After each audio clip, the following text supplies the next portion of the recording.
मेरा प्रश्न है, ईमानदारी से वे लोग बताए जो लोग वहां बैठे थे तब अच्छा लग रहा था कि अब अच्छा लग रहा है? तो ईमानदारी से बताएं, आप ही लोग बता दीजिए। वो लोग संकोच में नहीं, तो पहले वे लोग वहां बैठे तब अच्छा लगता है ये सभा, कि अब अच्छा लग रहा है?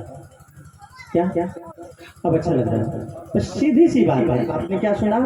सभी लोग कह रहे कि अब अच्छा लग रहा है अगर यहाँ आ गए। ठीक उसी प्रकार अगर आपने संत महात्माओं की एक बात को मान लिया, अब यहाँ आ जाइए, और मैं यहाँ से जाने के लिए नहीं कहूँगा, समय समय तो अपने चल जाएंगे, तो इतनी ही बात को मान लिया, आप यहाँ आ गए तो आप सब कह रहे हैं कि अब अच्छा लग रहा है।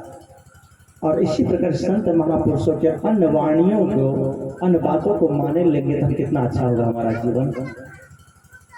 कल तो मुझे पता चला कि अब पंडित जी नहीं आएंगे, और अभी हमारे नरेंद्र बाबू बताते हैं आएंगे, नहीं आएंगे, नहीं आएंगे तो ठीक है, आएंगे तो हो जाएंगे, क्योंकि नहीं पंडित जी आएंगे तो मैं नहीं रहूंगा, ये लोग रह सकते। क्योंकि मेरा सीधा संबंध है कि आप दो नाव पे पैर मत रखिए। अगर सत्संग महत्वपूर्ण है, रामचरितमानस के हिसाब से मत किरति गति भूत भलाई, जब जही जतन जहाँ जही पाई, सो सब जानो सत्संग प्रभाओ, लोक हो वेदना आन पाओ। तो फिर आप सत्संग की महत्ता को समझते हुए सत्संग का महत्व दीजिए। गरीब आदमी को पीछिए मत। दो गाड़ी से महात्मा आए हैं, आप विदाई कुछ न भी दीजिएगा तो कम से कम पेट्रोल तो गाड़ी को महात्मा चढ़ के देना ही पड़ेगा, और पेट्रोल अभी महंगा हो गया, 115 रुपये लीटर हो गया है। इसलिए अगर 12 का एवरेज जोड़ेंगे, 10 का एवरेज में गाड़ी चलता है, तो भी आप 1000-2000 रुपया का पेट्रोल आपको देना ही पड़ेगा। फिर अगर पंडित जी को बोला फैसला पहले लेना चाहिए, हम पंडित के द्वारा कराएंगे, संत के द्वारा कराएं। और याद रखिए हमेशा जो दो नाव पर पैर रखता है वो कहीं का नहीं रहता है। इसलिए सदगुरु कबीर ने कहा, डगमग छाड़ दे मन बौरा हो, जामे शोक संताप समुझ मन बौरा हो।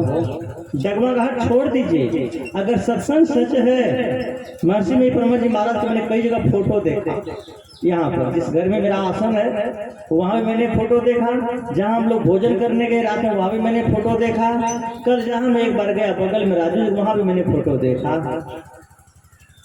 और महर्षि ब्रह्मा जी महाराज कहते हैं कि समय गया फिरता नहीं, जतई करूँ निज काम, जो बीता सो बीतिया, जो बीता सो बीतिया, अब वो हो गुरु नाम, संत मता बिनु गति नहीं। क्या तो महर्षि नहीं पागल थे? हम सीधी बात जानते हैं, कई बात करते सीधा बात करते हैं। कल सुने तब या तो उसके पागलपन का इलाज होना चाहिए, वो ये गलत कह के चले गए कि संत मता बिनु गति, उसको लिखना चाहिए था ब्राह्मण मता बिनु गति नहीं, क्योंकि उस मृत आत्मा मृत शरीर के लिए ही आप उनके लिए पंडित को बुलाएंगे। और महर्षि में ब्रह्मा जी महाराज लिख रहे संत मता बिनु गति नहीं।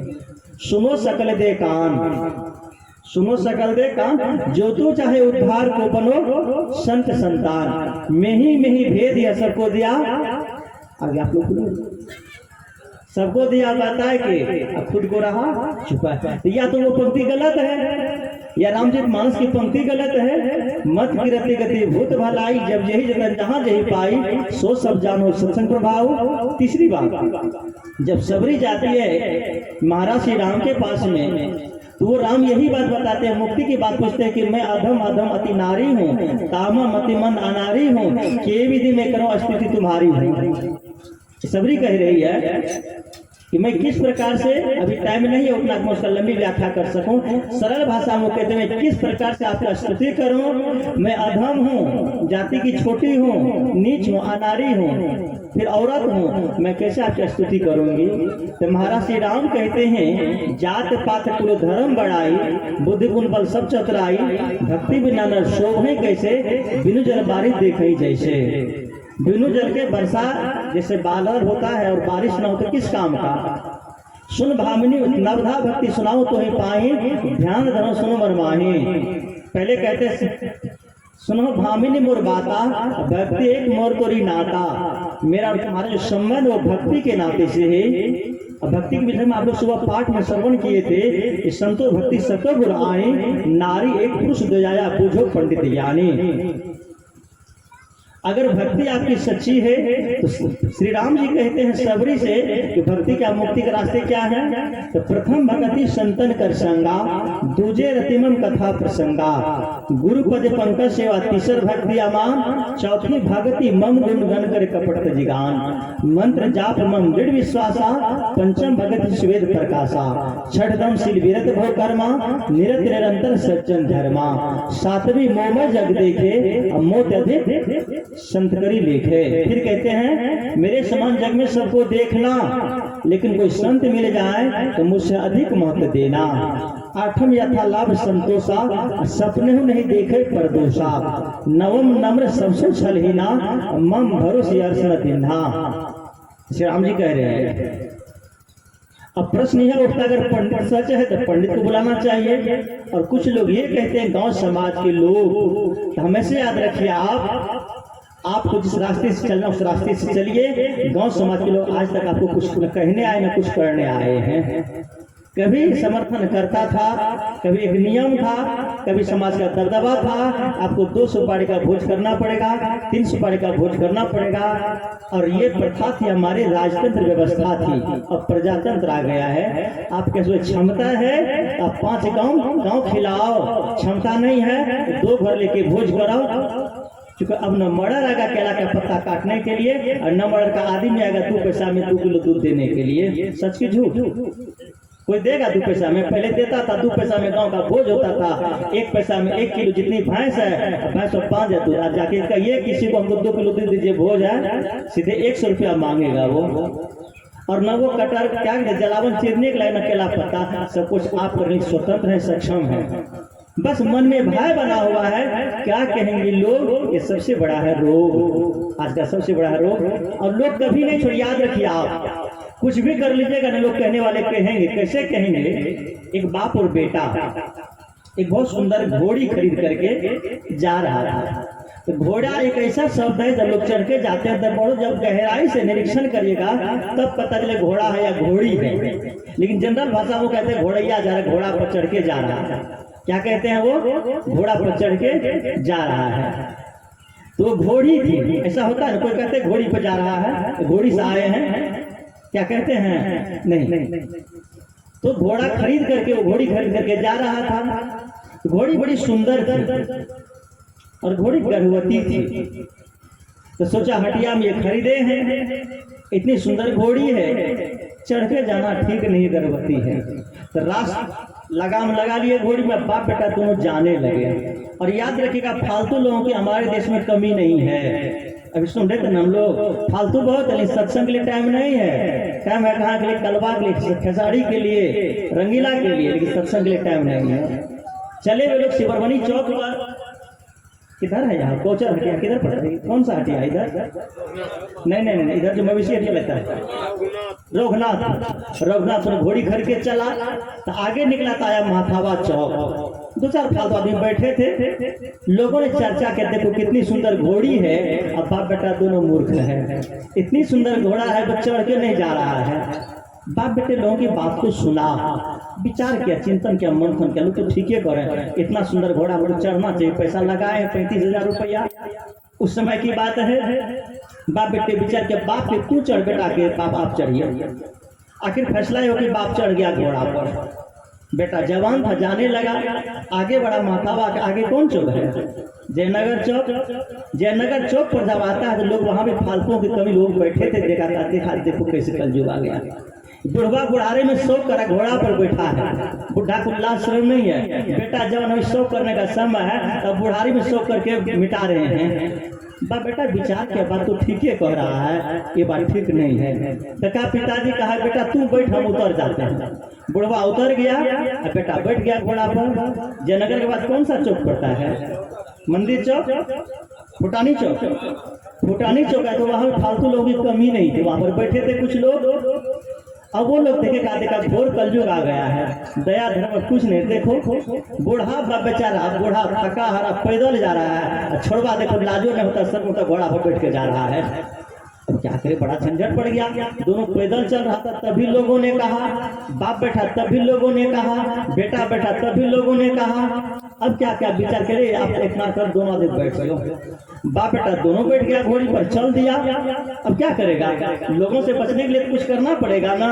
फिर आगे बढ़ा, कौन चौक है, शंकरपुर चौक, मैंने मिश्रा जहाँ मेला लगता था, वो चौक पर आया तो वहां पर कुछ 2-4-5 लोग बैठे थे, कहते को घोर कल जुग आ गया है, अब समाज का अंत होने वाला। देखो एक घोड़ी है, वो भी गाभिन है, उस पर दोनों बाप बेटा बैठा हुआ है, साफिल आश्रम नहीं है। बाप बेटा उतर के सोचा पूछते थे, तब वहां के लोगों से पूछा, ऐ मुझे संसार को मुझे बताओ, तुम लोग मैं क्या करूं। जब हम दोनों नहीं बैठे थे घोड़ी को गाभिन देख करके, तभी तुम लोगों ने कहा, हमको नादान का मूर्ख कहा। जब बाप बैठा तभी तुम लोगों ने कहा, जब बेटा बैठा तुम भी तुम लोगों ने कहा, जब दोनों बैठे तभी तुम लोगों ने कहा, अगर हम दोनों मिल करके घोड़ी को अपने सिर पर उठा लेंगे तभी तुम लोग को होगे। तो बोलो हम कहाँ जाएंगे, कोई उपाय है? लोगों के सुनने से बचने के लिए धरती पर कोई उपाय नहीं है। आपको हर हालात में कहेगा, याद रखिए, आप छोटे आदमी से लड़ाई कर लीजिए, जीत जाइए तो भी कहेगा जीतवो के लोग नाम रहे के नावर पहा बढ़ते चोकरा से हमरा सर बते, वो हार जाइएगा तो भी कहेगा छोटका से हार गए, कहीं का नहीं है। इसलिए अपना विवेक, अपनी जमी अपना आसमान पैदा कर, अपनी मेहनत से नया मधुमास पैदा कर। शक्ति और मुक्ति मांगने से नहीं मिलती है, बुझ लो, हर श्वास विश्वास पैदा कर। हाथ पे हाथ धरे रहने से हार होती है, बाहों के बल्ली से बेड़ा पार होती है। अडिग विश्वास से जब पांव उठते हैं राही के, रास्ता देने को क्षितिज में दरार होती है। आप अपने आप पर भरोसा करिए और अपना नियंत्रण करिए। अगर पंडित जी को लाना है तो संतों का भी सत्संग करा के आरती कर दीजिए, विदा कर दीजिए, 2 दिन का सत्संग हो गया। क्योंकि सत्संग में कोई जान नहीं, कोई रस नहीं है, क्योंकि घरवा का जो होना था हो गया। अब कम से कम 3 टाइम का भोजन तो बच जाएगा। आप लोग बनाते हैं बढ़िया भोजन, कारीगर को पैसा दिया बनाने के लिए, 6 बैठो महात्मा में घरवा परेशान है, कहते हैं रात को हम अलग खाएंगे सब्जी, अभी भी उसका बनाया भोजन नहीं खाएंगे, सादी सब्जी खाएंगे, मसाला नहीं चाहिए, अलग से फरमाइश नहीं। बेचारा बेचारी सत्संग में आना चाहते हैं घर के लोग, बाबा जी का फरमाइश भोजन अलग होना चाहिए। तो 3 टाइम बचा हुआ, आप लोग ये 3 टाइम बचा लीजिए, महात्माओं को विदाई कर दीजिए। और अगर यहाँ पर कुछ रस है, कुछ सच्चाई है, तो पंडित जी को रोक दीजिए। क्योंकि एक बात तो निर्वाच सत्य है, पंडित ठगने के लिए आता है। आपके पिताजी मर गए हैं, माताजी मर गई हैं, और आप करेंगे पिंडदान। यदि पंडित आएगा तो वही काम करता है पंडित, पिंडदान। और वो ये मानते हैं वो प्रेत योनि में अटका हुआ है। लेकिन मैंने कहा ना, आपको क्रांति लाने को अपने आप में जगना होगा। आप ही लोगों का यादव है, मधेपुरा में चंद्रश्री यादव बीओ थे, जो मुरहो है, मुरहो का नाम सुने होंगे। मधेपुरा से आप 5 किलोमीटर आगे आएंगे, पड़ेगा एक 9 किलोमीटर वहां से पड़ता है मुरहो, 7 किलोमीटर है मुरहो की वहां से दूरी, मधेपुरा शहर से। उनकी मृत्यु हो गई। उन्होंने क्या किया, अपने पिताजी को समाधि दे दिया। जातक में जानते हैं ना, हमारे यहाँ एक महात्मा है, बुरा लगेगा आप लोगों को, कहता है गुआर को समझाना अब पैदल कलकत्ता जाना बराबरे है। वो कहते हैं गुआर को समझाना अब पैदल कर, वही रामेश्वर सर ने मुड़ू, गुआर को समझाना पैदल कलकत्ता जाना बराबरे है। लेकिन अब वो चीज नहीं रहा है, उनका कहना गलत है। वहां पर मृत्यु हो गई तो लोगों ने कहा, मर्डर ने कहा,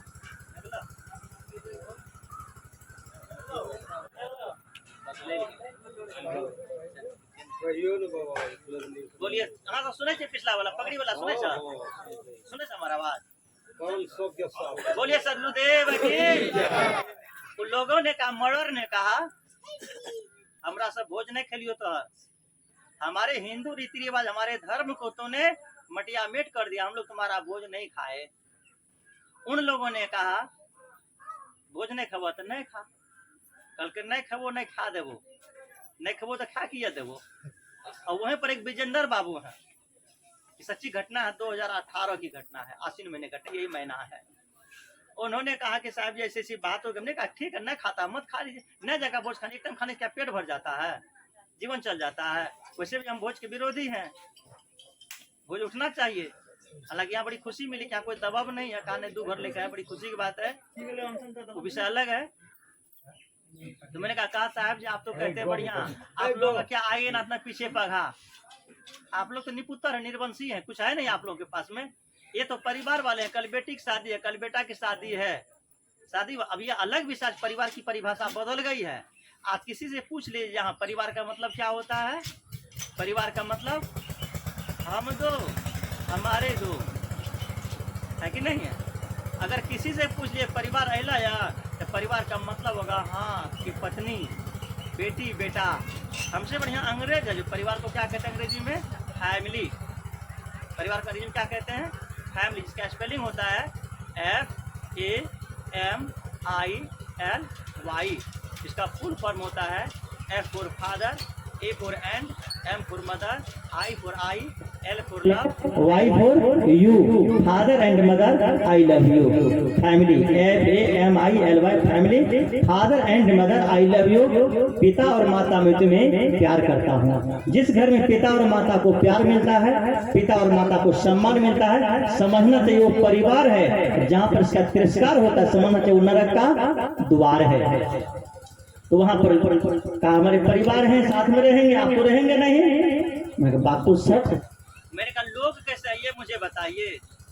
तो कहा लोग पढ़े लिखे हैं, शिक्षित हैं। उन्होंने कहा लोग पढ़े लिखे हैं, शिक्षित हैं। तो मूर्खों में पढ़े में क्या अंतर है शिक्षित में।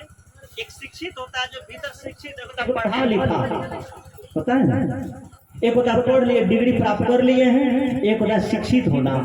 तो जो मूर्ख होते वो रेड़म गियर लगा देंगे आपको, किसी को तो रेड़ देंगे, विचार नहीं करेंगे। और जो पढ़ा लिखा आदमी है, इसी समझ जो बैठे होंगे वो ध्यान से सुनेंगे। जो भगवान श्री राम ने कहा था सावधान हो ही नवधा भक्ति सुनाओ तो ही पाए, ध्यान अगर हम सुनो मन माहे। शुरू में भी कहा गया है, क्या कहा, मज्जही अति अनुराग अल्लाह ही चार फलतने साधु समाज परियाग। पंक्ति भूल रहा हूँ, सुनिए पहले उसे। हाँ, सुनहि समझहि जन मुदित मना, सुनहि समझहि जन मुदित मना, अति अनुराग मज्जहि चार फलतनु साधु समाज परियाग। तो पहले सुनना चाहिए और सुनने के बाद मनन करना चाहिए, चिंतन करना चाहिए। सच लगे तो स्वीकार करना चाहिए, असत लगे तो तिरस्कार करना चाहिए। कोई जबरदस्ती थोड़ो है कि जगता से मोहन साहब आए हैं, बैठे नहीं, शायद हम ले ही ले उनकी बात को, कोई जरूरत नहीं है। लेकिन अगर सच है तो लेने में दिक्कत भी नहीं करना चाहिए। तो मैंने कहा किस रंग के लोग हैं, कहा साहब जी यहाँ तो IPS हो चुके हैं, आप कहते किस रंग में। कहा चलो 30% लोग हैं चंद्रश्री यादव की तरफ, 70% लोग हैं मर्डर की तरफ, भोज नहीं खाने वालों। उनका कहना था कि लाश को उखाड़ो, लाश को जलाओ। 3 दिन हो गया ये बात, अब बेइज्जती है कि नहीं है। अरे जब जलाना था उसी समय आप विरोध करते, जब हम गाड़ने जा रहे थे, समाधि देने जा रहे थे, काट के बक्सा बना के दे दिए थे। तो कहा आप आएंगे साहब जी, कुछ हो सकता है। मैंने कहा ठीक है मैं आऊँगा। मैं जमुई में था, ये नया आश्रम मेरा है जगता, मेरा पुराना आश्रम जमुई में है और अभी भी जमुई में जाता हूँ मैं। तो मैं वहां से चला आया, मीटिंग रखा लोग, जिसको आप लोग बैठक कहते हैं, पंचायत तो नहीं कहना चाहिए, पंचायत होता जब दंड जुर्मा तब ना। बैठक रखे, बैठक में गांव के सभी लोग आए हुए थे, बुद्धिजीवी जिसको हम कहते हैं, पढ़े लिखे लोग। सभी लोगों ने कहा साहेब जी इन्होंने अन्याय किया है, हमने कहा सजा मिलनी चाहिए चंद्रश्री यादव को। निश्चित तो इन्होंने पाप किया है, हमारे हिंदू धर्म का, हमारी परंपरा के इन्होंने खंडन किया है, गलत है। जब हमारी परंपरा है जलाने की, क्यों गाड़ा। लेकिन एक बात है, ये भी तो आपके समाज के अंग है ना। समाज का आपकी उंगली कट जाए क्या करेगा, तो काफी को न होगा। गलती हो चुकी है चंद्रश्री बाबू से, तो कहता हम लोग उसको माफ कर दिए हैं कि अब चलो उखाड़ो मत, लेकिन पंडित जी को बुला करके श्राद्ध कर्म करो, पिंडदान करो, ये सब करो, हम लोग तब भोज खाएंगे, जो हमारी परंपरा है। हमने कहा निश्चित होना ही चाहिए। खैर छोड़िए इस बात को, जो हो गया है, एक करेंगे। मैं भी आ गया हूँ, क्यों भी हो साहब। तो कहा साहब जी जो आप कहिए, आपसे बाहर तो नहीं है, संत से बाहर हम लोग नहीं जाते हैं, सत्संगी हैं।